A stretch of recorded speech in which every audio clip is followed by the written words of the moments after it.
Ang alamat ng Kapitangan, akda ng Juan Bataan Team. Ang mag-asawang Pedro at Juana ay magkapiling na naninirahan sa isang pamayanan na nasa dakong katimugan ng Abukay.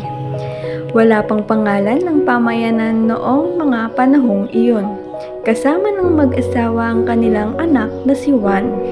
Isang araw ay inutusan ng mag-asawa si Juan na kunin ang kanilang mga kalabaw na nanginginain sa isang di kalayuang pastulan.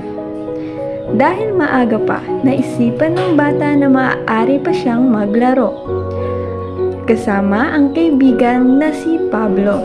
Inabot ng matagal ang paglalaro ng dalawang bata. Bago nila naisipang umuwi, dala ang mga tinipong kalabaw. Biglang nagbago ang ihip ng hangin at saka biglang kumulog. Naminto agad ang pagbuhos ng malakas na ulan. Nagmamadali sa pag-uwi ang dalawang bata. Di ang mga hayop ay kanilang ipinakbo ng matulid, lalo na nang bumuhos ang ulan. Nauntol sa pag-uwi ang dalawang bata. Nang pagdating sa isang ilog ay natuklasan nilang tumaas at rumaragasa na ang agos ng tubig. Hindi malaman ni Juan ang gagawin, alam nilang kailangan nilang makauwi. Ngunit nangangamba sila na tangayin ng agos at malunod. Magkagayunman, itinuloy nila ang balak na pagtawid sa ilog.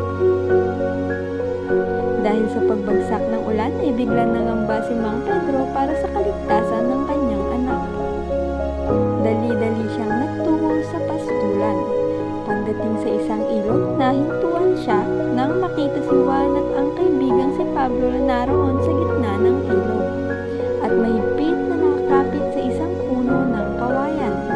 Hawak pa nila ang mga tali ng dalang kalabaw. Napasigaw ng malakas si Mang Pedro, "Kapitangan! Kapitangan kayo!" Naging palasak ang kwentong ito ni Juan at Pablo nang makaligtas sila sa baha. Magmula noon, ang pamayanan sa dulong bahagi ng Abukay ay nakilala sa pangalang Kapitangan.